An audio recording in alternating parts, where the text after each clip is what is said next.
সবাইকে আসসালামু আলাইকুম। আজকে আলু আর ময়দা দিয়ে খুবই মজার সকাল বিকালের নাস্তা বানিয়ে দেখাবো। খুব সহজে বানিয়ে নেওয়া যায়, ছোট বড় সবাই পছন্দ করার মতো একটা রেসিপি। আশা করি আমার আজকের রেসিপি আপনাদের ভালো লাগবে। চলুন জেনে নিই আলু এবং ময়দা দিয়ে নাস্তা বানানোর প্রস্তুত প্রণালী। প্রথমে একটা বাটিতে নিয়ে নিয়েছি 2 কাপ পরিমাণ ময়দা। আপনি চাইলে ময়দার পরিবর্তে আটাও ব্যবহার করতে পারবেন। দিয়ে দিচ্ছি স্বাদ অনুযায়ী লবণ। দিয়ে দিব 2 টেবিল চামচ পরিমাণ রেগুলার খাবার তেল। প্রতি 1 কাপ ময়দার জন্য 1 টেবিল চামচ তেল ব্যবহার করতে হবে। এবার তেল খুব ভালো করে আমি ময়দার সাথে মাখিয়ে নিব। এবার নরমাল তাপমাত্রার পানি অল্প অল্প করে দিয়ে একটা ডো বানিয়ে নিব। পানিটা একবারে দিতে যাবেন না, অল্প অল্প করে দিবেন, তা না হলে বেশি হতে পারে। ডোটা আমরা রুটি বা পরোটার জন্য যে ডো বানাই এরকম হবে, ঠিক এরকম, একেবারে শক্তও না আবার নরমও না। এবার ডোটাকে আমি ঢেকে রেখে দিব 10 মিনিটের জন্য।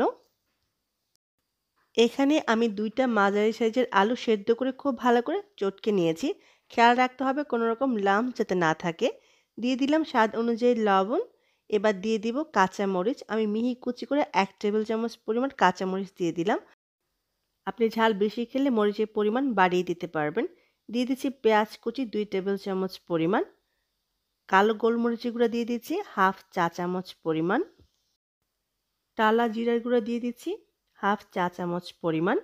লাল মরিচের গুঁড়া দিয়ে দিব হাফ চা চামচ পরিমাণ। আপনি এখানে চিলি ফ্লেক্সটাও ব্যবহার করতে পারবেন, আর ঝাল কম পছন্দ করলে মরিচের গুঁড়াটা বাদ দিতে পারেন। দিয়ে দিচ্ছি ধনেপাতা কুচি 2 টেবিল চামচ পরিমাণ। এবার দিয়ে দিব 1 চা চামচ পরিমাণ সরিষার তেল। এই সরিষার তেলটা দেওয়ার জন্য যখন আমি নাস্তাটা ভাজবো তখন ভিতরে তেল চলে যাবে না, এবং আলু ভর্তাটা মাখার সময় এটার আঠালো ভাবটা থাকবে না। সবগুলো উপকরণ একত্রে খুব ভালো করে মেখে নিয়েছি।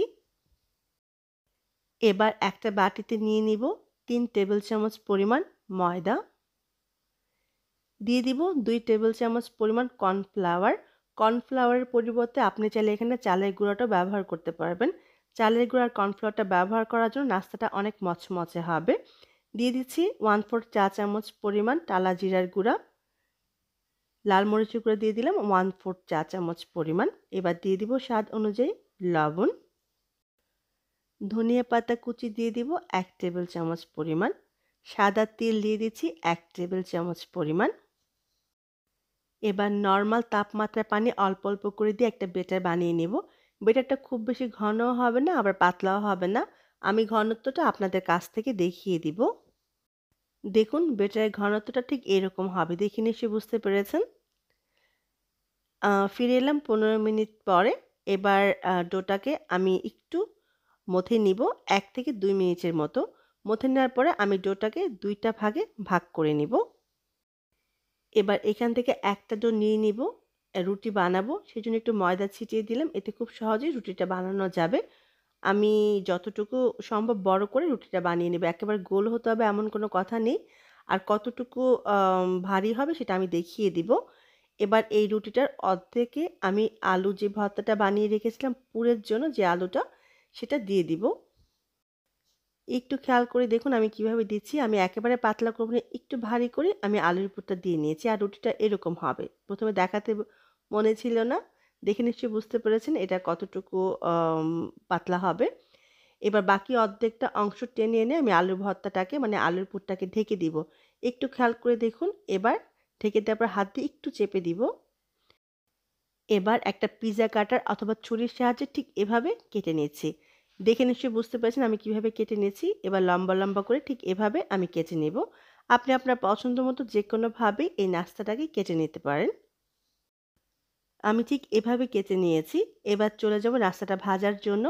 চুলায় পর্যাপ্ত পরিমাণ তেল বসিয়ে দিলাম। যখন তেলটা গরম হবে তখন চুলার আঁচটা মাঝারি করে দিব। এবার বেটারের মাঝে এক একটা করে নাস্তা ডুবিয়ে আমি তেলের মাঝে ছেড়ে দিব। একটু খেয়াল করে দেখুন আমি কিভাবে দিচ্ছি। আর তেলটা যখন গরম হবে তখন কিন্তু চুলার আঁচটা মাঝারি করে দিব। শুরু থেকে শেষ পর্যন্ত চুলার আঁচটা মাঝারিই থাকবে। নাস্তাটা দেওয়ার পর আমি অপেক্ষা করব। 3 থেকে 4 মিনিট পরে এরকম ফুলে উঠবে। তখনই আমি উল্টে দিব। উল্টে পাল্টে 2 পাশই যখন সুন্দর একটা ব্রাউন কালার আসবে তখন উঠিয়ে নিব। নাস্তাটা হতে একটু সময় লাগবে।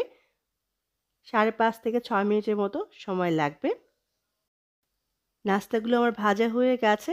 দেখুন যখন এরকম সুন্দর একটা গোল্ডেন ব্রাউন কালার আসবে তখনই উঠিয়ে নিব। উঠিয়ে একটি কিচেন টিস্যু করে রাখবো, এতে এক্সট্রা তেলটা শুষে নিয়ে যাবে। ঠিক একইভাবে সবগুলো নাস্তা আমি ভেজে নিব।